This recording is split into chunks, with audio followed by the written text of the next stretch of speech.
Ang mga aralin sa video na ito ay una, ang talassalitaan. Tukuyin natin ang kahulugan ng mga piling salita na ginamit sa kabanata. Ikalawa, buod ng kabanata 28 hanggang kabanata 30 ng obra maestrang akda na Ibong Adarna. Ikatlo, mga mahalagang tanong pagsusuri at gabay na sagot ukol sa akda.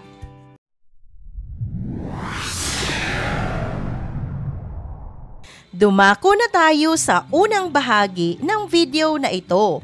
Tukuyin natin dito sa talassalitaan ang kahulugan ng mga piling salita na ginamit sa kabanata. Unang bilang, magiliw, bukas palad, kaaya-aya, maayos, mabuti. Ikalawa, pinayapa, pinakalma, pinahupa ang tensyon o emosyon. Ikatlo, kahilingan, hangarin, nais. Ikaapat, walang paltos, walang mali. Ikalima, sumapit, dumating.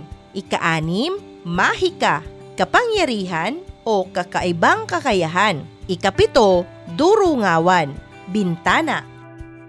Ikawalo, nagitla, nagulat, takang-taka. Ikasyam, muog, kanlungan, matibay na gusali, tanggulan. Ikasampo, simboryo, domo, bilugang bubong o kampanaryo. Ikalabing isa, pananggol, gusaling pandepensa, proteksyon, kanlungan laban sa atake at panganib. Ikalabing dalawa, nabatid, nalaman. Ikalabing tatlo, namangha, nagulat, humanga. Ikalabing apat, dumadagundong, malakas na ingay o tunog. Ikalabing lima, magdiwang, magsaya o pagdiriwang. Ikalabing anim, nag-ulayaw, lambing, magiliw na pag-uusap. Ikalabing pito, nag-atubili, nagdalawang isip, nag-alinlangan. Kabanata 28, Ikatlong Utos, Pag-usod ng Bundok. Kinabukasan, pinatawag ni Haring Salermo si Don Juan. Masaya't magiliw namang humarap ang binata. Ibinigay muli ng hari ang kanyang utos at sinabing lubos niya itong ikatutuwa kung ito ay kanyang magagawa. Ani ng Haring Salermo, nais niyang iusog ang bundok at itapat sa bintana ng palasyo sapagkat magmumula rito ang nais niyang malanghap na sariwang hangin sa loob ng palasyo. Ani ng hari, kung hindi niya ito magawa, buhay niya ang magiging kabayaran. Umalis ang prinsipe na gulong-gulo ang isip. Ang prinsipe ay muling nakipag-usap sa kanyang kasintahan. Nag-aalalang sinabi niya sa prinsesa ang inutos ng hari. Pinayapa naman ni Doña Maria si Don Juan. Sinabi nito na wala siyang dapat ipag-aalala sapagkat ang kahilingan ng ama ay magaan lamang at ito'y magagawa ng maayos at walang paltos. Sumapit ang ika-4 na umaga. Gamit ang kanyang mahika, sinimula ni Doña Maria na ilipat ang bundok ng walang kahirap-hirap ayon sa kagustuhan ng kanyang ama. Kinaumagahan paggising ng amang hari, natanaw niya mula sa durungawan na ang bundok ay nakatapat na. Nangyari ang kanyang ipinag-utos. Takang-taka at hindi lubos maisip kung paano ito nagawa. Si Haring Salermo ay nagitla habang pinagmamasdan ang bundok mula sa bintana ng palasyo. Kabanata 29, Ika-4 na Utos, Tanggulang Kahanga-hanga. Muling kinaharap ng hari si Don Juan. Nagbigay ito muli ng pagsubok sa binata. Itinuro ng hari ang isang bundok at sinabing itabon niya ito sa gitna ng karagatan upang mawala ang ugong at ingay ng alon na nagmumula rito. Habilin pa ng hari, magtayo raw doon ng isang muog na ang simboryo ay magkakatulad, paligiran ng pader, 7 bundok at kanyon na pananggol ng kaharian sa sinuman o anumang kaaway. Gumawa ng lansangan na malalakaran mula sa Palasyo Real hanggang sa muog na itatayo. Ang mga ito'y kailangang makita ng hari kinaumagahan. Sa muli, nabatid ni Doña Maria ang utos ng ama. Lubhang mabigat na ito, ngunit napatawa lamang ang prinsesa. Tila sinasabing kayang-kaya niya itong isakatuparan. Ang prinsesa ay nangusap, bukas na bukas day, makikita mong yaring-yari na ito na walang labis, walang kulang, at ang buong kaharian ay mamamangha at magdidiwang. Kinaumagahan, ang hari ay nagising sa mga dumadagundong na ingay ng kanyon mula sa muog. Niyaya ng hari si Don Juan upang libutin ang kahangahangang tanggulan na nalikha mula sa kanyang mga kahilingan. Kabanata 30, Mga Huling Kahilingan. Kinagabihan, muling nag-ulayaw ang magkasintahan.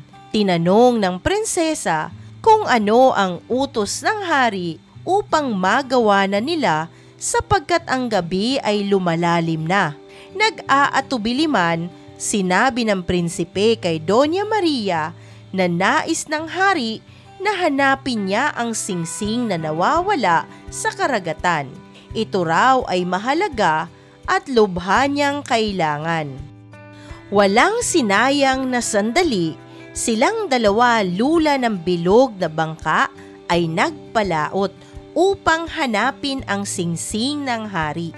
Huminto sa gitna ng karagatan. Si Doña Maria ay nagbilin kay Don Juan. Sapagkat nababatid ng prinsesa na matatagalan ang kanyang pag-ahon, binilinan niya si Don Juan na huwag itong matutulog kundi mag-abang sa kanyang pag-ahon. Sinimulan ng tadtari ng pinong-pino ni Don Juan at hinulog niya ito sa karagatan katulad ng bilin. Iningatan niyang walang matapon na kahit na anong bahagi mula kay Doña Maria. Ginawa naman ni Don Juan ang habili ng prinsesa. Ngunit dahil sa tagal ng paghihintay, nakatulog si Don Juan at nakalimutan ang kanyang pangako sa kasintahan. Maya-maya pa'y nasa tabi niya na muli si Doña Maria. Basa ito dahil sa tubig dagat. Sinabihan niya muli si Don Juan na ito ay mag-abang sa kanyang pag-ahon at huwag matutulog dahil masasayang ang kanilang panahon. Tinadtad ng pinong-pino muli ni Don Juan, ngunit sa pagmamadali, tumalsik ang dulo ng isang daliri nito sa dagat. Nagmamadaling hinulog ng prinsipe sa karagatan at naging isda ang mga piraso ng donya. Mabibilis na sumisid at hinanap ang singsing ng hari na nawawala. Sa pagkakataong ito, hindi natulog ang prinsipe. Saglit pa'y umahon si Doña Maria, tangan-tangan ang singsing na nawawala. Ang dalawa ay nakahanda ng bumalik sa pampang. Ipinakita ni Maria ang dulo ng daliring nawawala. Sinabi nito na ito ang magiging palatandaan ng prinsipe sa kanya. Laking gulat at pagtataka ang namutawi sa hari nang pagkagising niya'y nasa tabi niya na ang singsing na nawawala. Ang magkasintahan ay muling nagkita. Agad nagtanong ang prinsesa kung ano ang sunod na utos ng hari sa kanya. Kagad namang sinabi ni Don Juan, siya ay inatasang pumunta sa palasyo kinabukasan upang paamuin ang mailap na kabayong alaga ng hari. Iyong napakinggan at nabasa ang buod ng Kabanata 28 hanggang Kabanata 30 ng Ibong Adarna. Dumako naman tayo sa mahalagang tanong, pagsusuri at gabay na sagot ukol sa akda. Ang tanong, mula sa kabanatang napanood o nabasa, ano ang inyong napuna sa mga pagsubok na inatang ni Haring Salermo kay Don Juan? Narito ang maaari mong maging gabay na sagot. Karaniwan na sa mga magulang ang nagiging mapanuri sa mga manliligaw sa anak o nililigawan ng anak. Sa kabanatang narito, ipinakita ng isang ama na hindi siya nakukontento sa kakayahan ng kahit sino man pagdating sa kanyang anak. Sa ipinakita ni Haring Salermo, wala siyang ibang nais kundi sa kanya lamang ang anak. Kung kaya't sa mga pagsubok pa lamang, hindi na ito magagawa ng karaniwang tao lamang. Ito'y pawang mahihirap. Sa kabilang banda, ipinakita naman ni Don Juan ang kanyang pagtitiyaga upang makumbinsi ang hari, katuwang si Doña Maria. Batay sa mga pangyayari, tila ipinapaunawa ng may akda ang layon ng mga ama, ang protektahan ang kanilang mga anak sa abot ng kanilang makakaya ay tama. Ngunit ang tunay na pag-ibig, kapag sumapit sa isang tao, ay wala nang makakapigil kahit mahirap pa ang mga pagsubok na ibigay bilang pagpapatunay. Ikalawang tanong, anong ginintuang aral ang nais na ipaunawa ng mga kabanata sa anak na umiibig at sa amang minamahal ang anak? Narito ang maaari mong maging gabay na sagot. Sa mga magulang, layo nilang mapalaki ng maayos at mabigyan ng magandang kinabukasan ang kanilang mga anak. Kapag sila'y nasa wastong gulang na, kailangan na silang palayain mula sa kanilang pangangalaga at hayaan na silang bumuo ng sariling buhay. Lumikha ng maraming pagkakataon para sa kanilang kinabukasan at paunlarin ang sarili upang maging makabuluhan ang kanilang kapalaran. Sa mga anak naman na umiibig at may napupusuan, patuloy niyong patunayan sa magulang ang inyong tunay na pag-ibig upang makamit ang suporta at kapayapaan ng isip.